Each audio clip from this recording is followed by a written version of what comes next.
The frigid night had worn on Sir Thaddeus, the bitter cold seeping into his bones, leaving him yearning for warmth and respite from the surrounding bleakness. Seeking nourishment, he braved the wilderness late at night. Instead of humans, he was a vampire who preyed on animals. Taking human blood has always made his stomach nauseous. On his journey back to his fortress, he caught a whiff of human blood in the air. A human? Here? Why?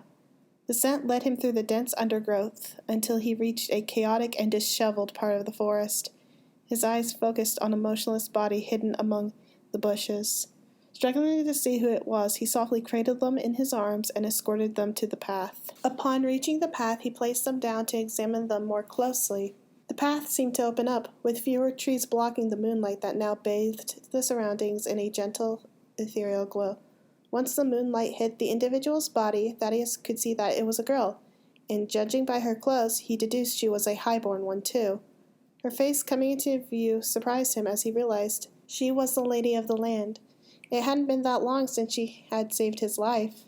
Thaddeus's mind raced as the memories of that day came flooding back.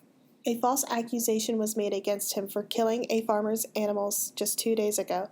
He denied it because, for one, he knew better than to do that. Secondly, he only pursued forest animals, not those that others relied on for their livelihood. And third, he wasn't even present in the vicinity when the farmer's animals were slain.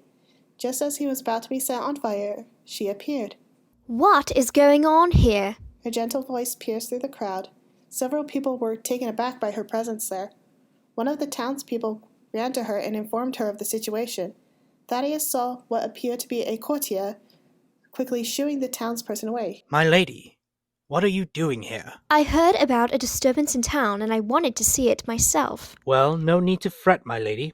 The thief and the killer of the farmer's animals will be taken care of. My good sir, was it the farmer who identified him? Well, no, madam. But there were witnesses who did. Then where are the witnesses? Turning to the crowd, the courtier asked loudly.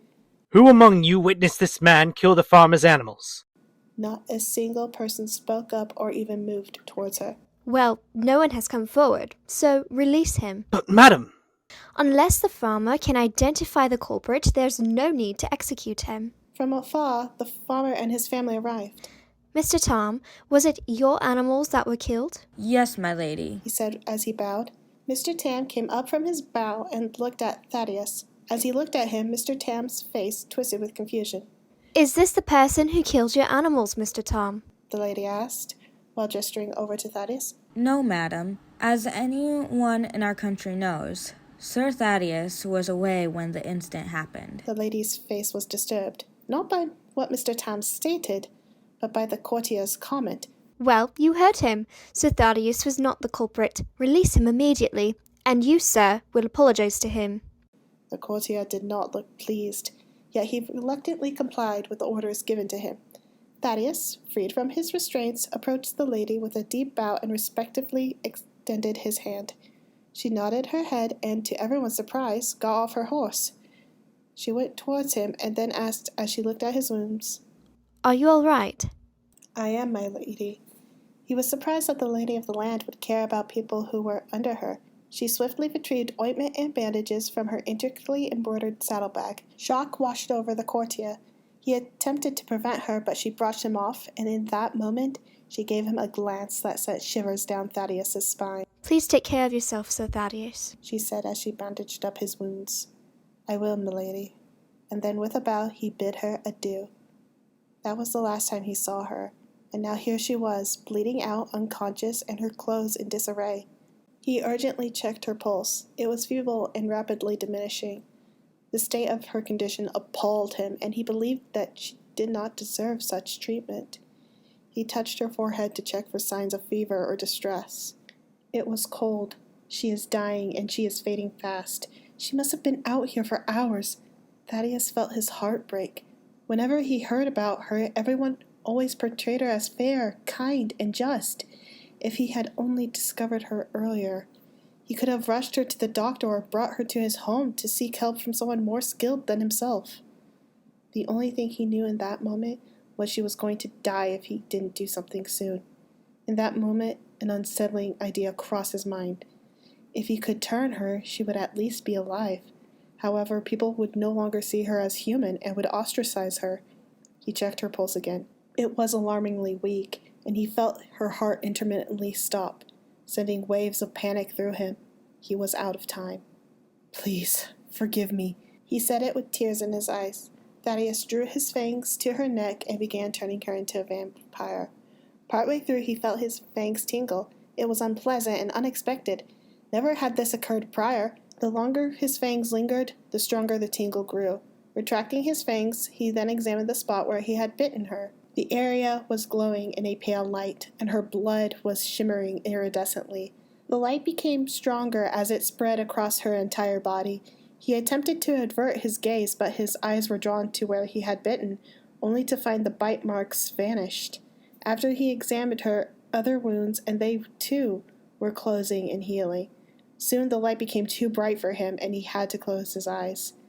After the light faded slightly, Thaddeus opened his eyes and glanced at her. She was breathtaking. Her skin glowed like a moonstone. Her dress was no longer in disarray. In fact, it was different. It matched the current fashion, but it was lighter, and the color was of starlight. He cautiously went to check her pulse. It was strong, and her breathing was stable. She stirred with a subtle movement, gradually returning to consciousness. Her eyes drifted groggily from side to side before she focused on him. What is going on? Her voice was faint. She slowly sat up with help from Thaddeus. When she sat up fully, she looked over her new appearance. In Thaddeus's eyes, she looked scared and confused. "Milady, how do you feel?" I'm unsure. My head is spinning. She said this as she held onto his arm. He wrapped his other arm behind her back as he picked her up. Thaddeus made a swift decision to bring her back to his fortress immediately, ensuring she received the necessary rest in a secure environment. While walking, he realized he didn't know her name. "Forgive me, milady, but I don't know your name. May I inquire about it?" He said it bashfully. Even though Thaddeus was a member of the court by familial ties, he preferred the seclusion of his fortress. His absence from the constant court interactions left him unfamiliar with many courtiers. Slowly, a smile and a short laugh came from her. Her laugh filled the air, echoing like the gentle chimes of bells in a faraway meadow. That's all right. My name is Estella. You look familiar. Are you Sir Thaddeus? Estella, what a beautiful name, and even more fitting now that she appears to be starlight, Thaddeus thought. "I am Estella. I must ask you to rest, at least until we reach my home," Thaddeus said as he looked at her shining face. Okay. She said, placing her head on Thaddeus's shoulder. Soon after, she was asleep. He felt relieved that she was alive, but unsure of her current state. He knew she was no longer human, but she wasn't a vampire either. They made it back to Thaddeus's fortress. His decision to bring home a glowing girl perplexed his servants. He told his head butler and head maid to prepare a room for her. They did so quickly. Once the room was ready, Thaddeus took Estella there and laid her on the bed. Master, forgive my intrusion. Who is she? His butler, Reginald, asked. "Her name is Estella. She is the lady of the land," Thaddeus whispered. Reginald's eyes widened with fear and confusion. "Before you ask another question, I don't know what caused her to glow or to be in my territory this late at night, or at all. We are going to wait until the morning to ask her questions. Kindly inform everyone to treat her respectfully and not touch her. Understood?" Yes, master, Reginald said. Then he bowed and left the room. "Sleep well. I will see you in the morning." Thaddeus spoke softly to Estella, who was still sleeping. Settling into the chair beside her, he kept a watchful eye throughout the night, attentive to every sound and movement. Slowly but surely, Estella woke to the fresh scent of the morning and gentle sounds of her new surroundings. The room's size was decent, featuring a large window at the far end, a medicinal cabinet, a wardrobe, and a chair. The bed she lay on was of the canopy kind, with lavender curtains and comforters. Slowly, her gaze fell on Thaddeus. He was reading a book. His eyes slowly rose from the page and met hers. "Did you sleep well, Estella?" Thaddeus said from his chair. Yes, thank you, Sir Thaddeus. What happened exactly? Thaddeus moved to the side of the bed and placed his hand on hers. "Where would you like me to begin?" Preferably at the beginning. "That's fair." Thaddeus proceeds to tell Estella the entire story of how he found her, the attempted turning, and the following consequence of it. She listened intently to the tale. Thaddeus observed the conflict in Estella's eyes as she struggled to make sense of the events that had transpired. That about covers everything. Now, if you feel up to it, can you tell me what happened before I found you? Let me think. The last thing I remember before I woke up in your arms is I was in my room looking over the schedule for the following day. I had finished the paperwork and filed it, and then went to get ready for bed. Before I could do that, I heard a noise coming from the hallway. I thought it was a cat knocking something over. Afterward, there was an odd smell that suddenly appeared.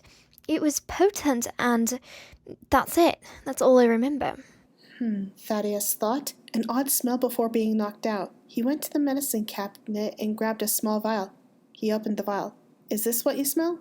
Estella quickly covered her nose. Yep, that's it. What is it? A look of concern crossed Thaddeus's face as he closed the vial. It's a powerful sedative, he said. Someone wanted to make sure you wouldn't wake up. Estella's eyes widened in shock. Why would anyone do that? Or even have that lying around? I don't know. Milady, may I speak plainly? Aren't you already? Estella said. Then a faint smile crossed her face, along with a small laugh. Fair enough. By chance, are you aware of the secret of your radiating light? Actually, I do, or at least have a vague idea of how it is possible. Thaddeus leaned in to hear what she had to say, then gestured to continue. According to my parents' stories, one of our ancestors fell in love with a human despite being a celestial being. I think when you tried to turn me into a vampire, it triggered that part of me to be active. Thaddeus listened intently. Let me make sure I understand correctly. You're saying you have celestial blood in you? He asked, intrigued by her unique heritage. Exactly. It's the only explanation I can think of to explain why I can radiate light. Estella gestured to herself and the light coming off her. Suddenly, her stomach growled. Pardon me, Sir Thaddeus, but is there anything to eat? Thaddeus let out a hearty chuckle. Laughing, Estella took his hand. As he led her to the dining room, she could hear the clinking of plates and the chatter of the staff preparing a delicious breakfast. They sat down and began to eat. A few minutes passed, and Thaddeus broke the uncomfortable silence at the breakfast table by clearing his throat. Estella, is there anything you can tell me about your celestial heritage? Would you like to hear the story that my parents told me? Thaddeus gave a nod. During the time when dragons ruled, a star fell from the heavens and landed in Osmond, the current-day capital, where a young knight found it. The brilliance of the star's light was blinding, overwhelming the knight's vision. As the star's light diminished, he discovered a girl, his age. To him, she appeared like an angel, with skin reflecting ethereal hues unseen on earth, radiating a divine grace that memorized him. She was unconscious from the fall, so he gently picked her up and took her to his humble cottage. His humble cottage contained only basic furniture and utensils, but it was sufficient for his needs. With a gentle touch, he carefully laid the star on his bed, delicately tucked her in with a soft, cozy blanket to ensure her comfort and warmth in the unfamiliar surroundings. He then took a spare blanket and pillow and then slept on the floor. With the rising sun painting the forest in golden hues, the knight set off into the nearby woods. With the rising sun painting the forest in golden hues, the knight set off into the nearby woods. The rustling leaves and chirping birds accompanied his search for breakfast ingredients. Upon his return, he was happy to see the star awake and moving about. After exchanging pleasantries, she shared her story about falling from the heavens. She explained that a Draco Magnus... Oh, what now? It's a type of dragon. Okay. Wanted to extinguish her light, which is why it was chasing her. The knight asked the star why the Draco Magnus wanted to extinguish her light. She replied that Draco Magnus targeted her because of her extraordinary healing powers. The Draco Magnus had a deadly ability called Death's Touch and was feared for its lethal nature. What is Death's Touch? I am not fully sure. All I know is that it can kill someone. I see. She continued, recounting the harrowing moment when the Draco Magnus... Pardon me, milady. Could you perchance just call the Draco Magnus just a dragon? Of course I can. Nearly struck her, causing her to stumble on the celestial realm before plummeting into the earth. Her story captured the knight, and he felt a shiver run down his spine. Was it possible that such a creature could truly exist in this realm? Once the star finished her story, the king questioned if the dragon remained. The star solemnly nodded, confirming the dragon's presence in the realm. The knight solemnly vowed to the star that he would protect her from the dragon's harm. Beaming with warmth and gratitude, the star bestowed a gentle smile upon the knight. Suddenly, a thunderous thud and a deafening roar echoed from outside, signaling the unmistakable presence of a dragon. The star trembled with fear as she cowered, her body quivering in dread at the sight of the dragon. The knight's grip tightened around the hilt of his sword as he snatched it from the corner of the room, ready to face whatever awaited him outside. As the knight stepped outside, his eyes widened at the sight of the dragon, its scales glistening like black opals adorned with flecks of radiant gold, its height rivaling that of a redwood tree. As the dragon exhaled, a thick cloud of black smoke billowed into the air, instantly withering the nearby vegetation. The knight instinctively raised his arm to shield his face from the thick smoke, his lungs burning as he coughed and struggled to draw in clean air. But with determination, he clasped his sword and charged at the dragon. He moved swiftly, targeting the soft underbelly of the dragon, a known vulnerability that promised to incapacitate the formidable creature. Despite this, his fighting became sluggish, and he began experiencing dizziness. With a final bit of strength, he threw his sword into the dragon, piercing its heart. The dragon gave a last roar and let out enough smoke to cover the sun. Swiftly, the star seized the knight by the collar and forcibly yanked him back inside. She slammed the door shut to prevent the smoke from entering. The knight's breaths became shallow and labored, a troubling sign of his worsening condition. He only breathed in a small amount of smoke, however, it was enough. She placed her hands over his chest. They glowed a golden color. With each second that passed, the knight's breath got stronger until he was stable. Later that night, there was a knock on the door. The knight opened the door to find a king outside.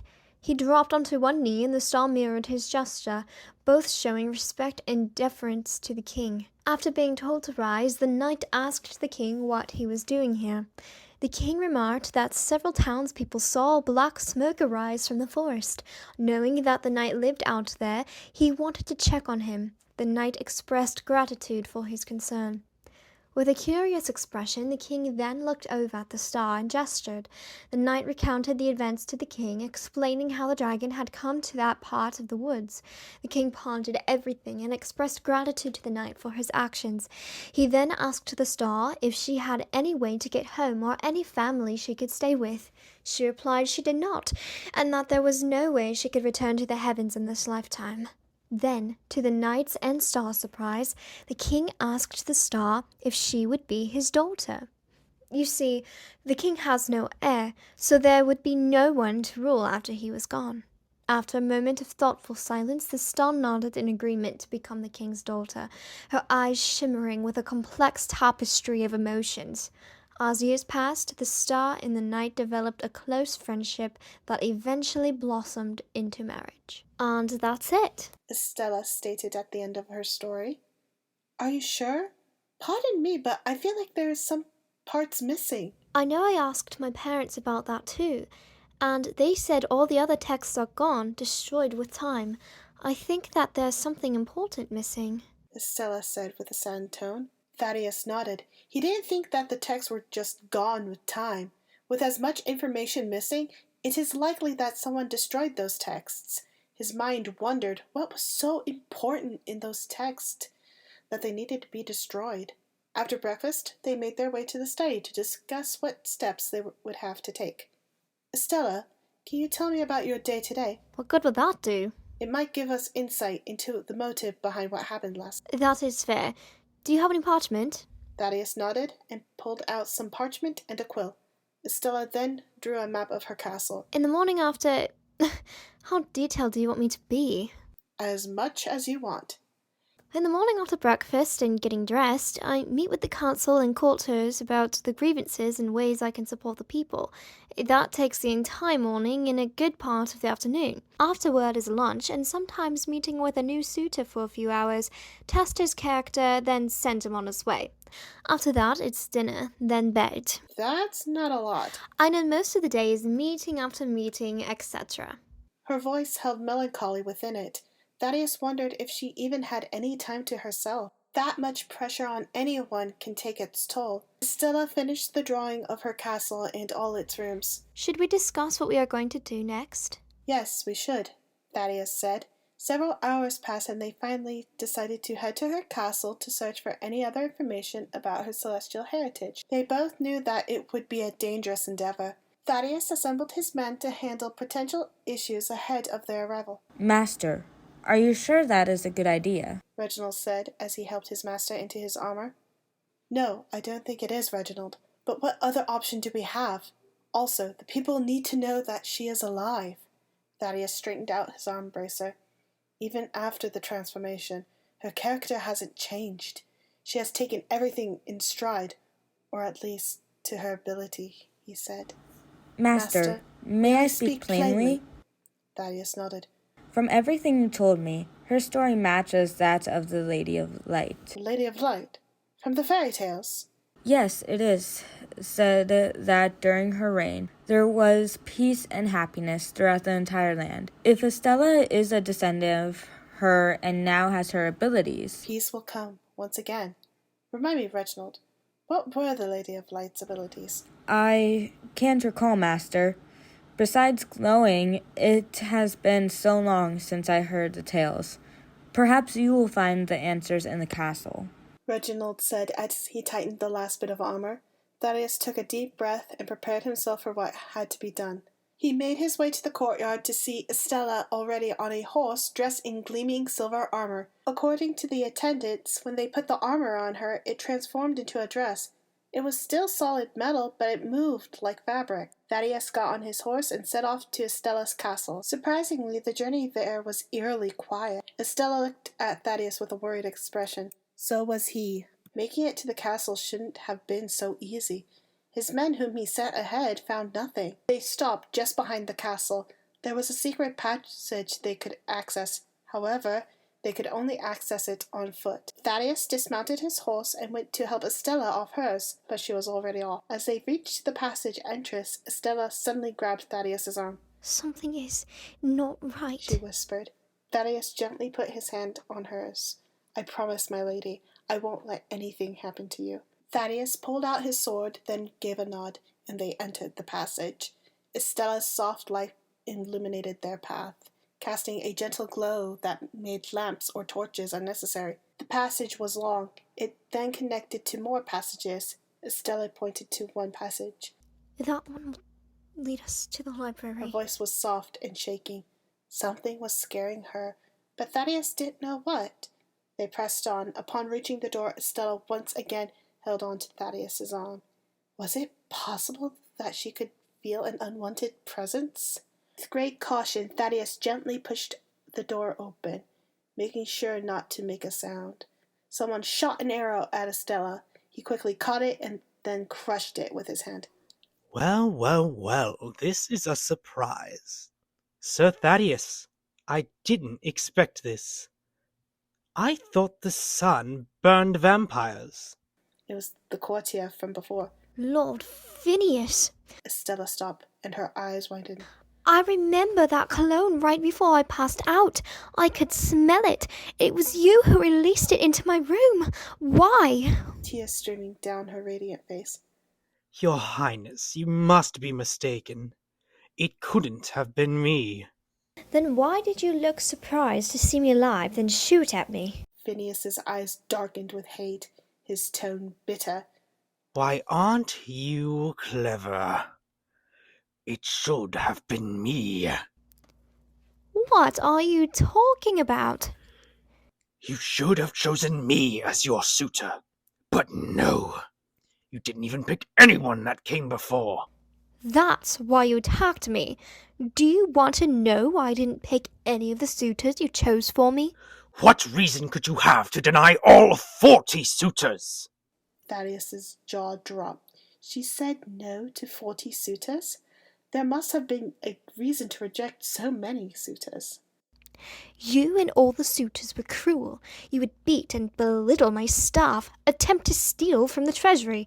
You don't care about the people under you or anyone else but yourself. I want someone who cares for people as much as, if not more, than I do. Just how much do you care about your people? I make certain that nobody goes without a home or food. Doctors can find employment without having to go elsewhere. I consider the well-being of everyone, from the highest born to the lowest of the peasantry, to be important. Thaddeus couldn't help but admire her more. Her actions proved the words he heard about her were true. She indeed was kind, fair, and just. Phineas suddenly drew his sword and charged toward her. Thaddeus stepped in and parried the attack. "If you want her, you go through me." Phineas gave a cruel laugh, then whistled. Men entered the library, and a battle ensued. Thaddeus' skill with a blade was astonishing. Despite being outnumbered, Thaddeus' men, all skilled fighters, held back Phineas' men. During the fight, Estella managed to sneak out of the library. Recognizing this, Phineas swiftly went after her. Thaddeus followed soon after. It didn't take Phineas long to find Estella and corner her. Well, my lady, it looks like this is the end. What are you going to do? Stab me? No. Have you ever heard of death's touch? As he opened his hand, a swirling cloud of black smoke emerged. Estella moved backward, trying to give herself some distance. All it takes is a single touch. Now be a dear and hold still. "No!" Thaddeus shouted. He grabbed Phineas, only for him to touch Thaddeus. The second Phineas's hand touched Thaddeus, his eyes rolled back, and he fell to the ground, unconscious. Estella raced to Thaddeus' side as Phineas laughed. She went to check his pulse and found... No, please, no. Tears fell like raindrops from her eyes into Thaddeus' chest. The collection of tears glowed brightly. Phineas tried to grab her, only for the light to eradicate him. After a moment, the light faded, and Estella heard a soft moan. Thaddeus slowly opened his eyes. He smiled weakly. "I'm okay," he whispered with a chuckle. He slowly sat up and gently touched Estella's cheek. "Are you all right?" She nodded. Tears still falling, she wrapped her arms around Thaddeus, relieved that he was alive. They eventually released their embrace. What do we do now? Will people still want me to lead since I'm no longer human? "Estella, I think they will," he comforted her. A few moments later, Thaddeus' men came to check on them. After ensuring they were both okay, the group went to see if Estella's staff was all right. Thankfully, they were all right. When they saw their lady glowing, they were surprised. All except for Fahim, her tutor and advisor. Fahim, did you know? Estella questioned. Yes, milady, I knew. He smiled warmly.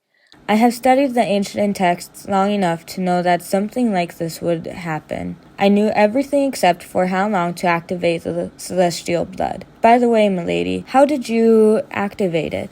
Estella looked at Thaddeus. That is a long story. Yet, it is a tale that needs telling. Thaddeus nodded. They gathered everyone in the land to hear the tale. After the story was told, the people still wanted Estella to rule. They celebrated with a party that lasted late into the evening. Thaddeus slipped away to go hunting. While hunting, he wasn't sure what his next steps were going to be. He enjoyed Estella's company, but he hated interacting with the other courtiers. Or perhaps he had been alone for too long. He knew that the court was filled with serpents and liars like Phinehas. But there were other people in the court who were chivalrous and true like Estella, though he still preferred seclusion. Perhaps if he found the chivalrous people in the court, maybe going to the events won't be so bad. Also, he could see Estella more often. Thaddeus looked towards the castle, and amidst the candlelit windows he could still see Estella's ethereal glow. It was impossible for him not to smile. He only spent one day with her, an exciting one at that. Thaddeus knew that he didn't want to be a suitor, but a friend she could rely on. He knows she can take care of herself. She did a good job till the whole business with Phinehas, although Thaddeus wasn't sure what happened to Phinehas. The only thing Estella knew was that she started crying, and a second later she heard Phinehas's sword clang to the ground. She only opened her eyes after Thaddeus woke up. "Maybe it's better if I don't know," Thaddeus muttered to himself. He returned to the castle and went to bed. The morning after, he was invited to join Estella for breakfast. After getting dressed, someone led him to her personal chambers. As he entered, he could smell the aroma of fresh pastries and fruit. He realized that he had been taken to the study area of her chambers. It contained a mixture of books and scrolls. In the center was a round table set for two, and there were indeed fresh pastries and fruit. Just a few feet away stood a door adorned with intricate decorations. It opened, and Estella walked into the room. She wore a pastel blue tea gown with a pink sash. Did you sleep well, Sir Thaddeus? Indeed I did, milady, he replied with a bow. They sat down and began eating. Estella's servants remained in the room to keep an eye on their lady. However, Estella and Thaddeus both felt awkward with so many eyes watching them. As much as Thaddeus wanted to talk, he didn't want to embarrass Estella or give her staff something to gossip about. Estella then cleared her throat, and what looked like her head lady-in-waiting came to her. You don't all have to be in here. I disagree, my lady. After the experience of what has happened over the past few days, I say this is necessary. Lucia, Sir Thaddeus is the one who saved me. If you will not let us be alone, then can we have just 2 or 3 staff in here? Sensing her lady's nerves and seeing Thaddeus's stiff posture, she sent all but 2 away. Thank you. You're welcome, my lady. We will be in the next room if you need us. The 2 that stayed looked at Lucia in shock, but she gave him a look and they walked into the next room. She then handed Estella a bell. Ring if you need anything. Thank you, Lucia. With a curtsy, Lucia left for the next room and shut the door. I'm sorry about that. They have been on edge since yesterday. There's no need to apologize. I understand. You went missing, then reappeared glowing. It can be a lot to handle. Was it a lot for you once I transformed into this? Pointing to her light. To be honest, Estella, I was shocked at first, but all I knew right then was that you needed help, so I helped in any way I could. After saying that, he saw a soft smile appear on her face. She only had been back for about half a day, and the pressures of being a ruler were already taking their toll. I spoke with the council, and they all agree that you deserve to be rewarded for what you have done. What would you like? Riches? Land? You name it, it is yours. Of course, they promptly made her return to work despite the ordeal she endured. Estella, he said in a gentle tone, I do not need nor want riches or land. That I already have. If it pleases you, I would like to be your friend, not a suitor. A friend you can rely on, no matter what. Her soft smile grew bright and shook her head. Yes, I would like that. A lot, Thaddeus. His heart skipped a beat. That was the first time she called him by his first name. No title, just his name. They ate their breakfast and continued to talk and even laugh. Afterward, they said their goodbyes. Thaddeus returned to his fortress and Estella to her work. Over the years, Thaddeus often returned for court events and even made friends with other courtiers. He still preferred the seclusion of his fortress, but with the friends he made and Estella, the events were bearable at best. Estella also visited him in his fortress when she could. There, they could relax and talk to each other as equals, with no use of formal language, by Estella's request. The times when it was the 2 of them, it was the happiest that either of them had. Over time, their friendship developed into something deeper. Estella and Thaddeus eventually got married and ruled the land together. During their rule, it was a time of peace. Their enduring love and partnership transcended time, becoming the stuff of legends throughout the land. The end. Thank you for watching. If you like this story, please like and subscribe. A huge thank you to all those who helped.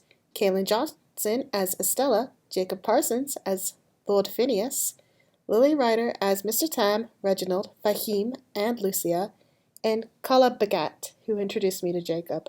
Words cannot describe how grateful I am to all of you for your help. If you have questions or comments, leave them down below. Have a joyful day and a safe Halloween.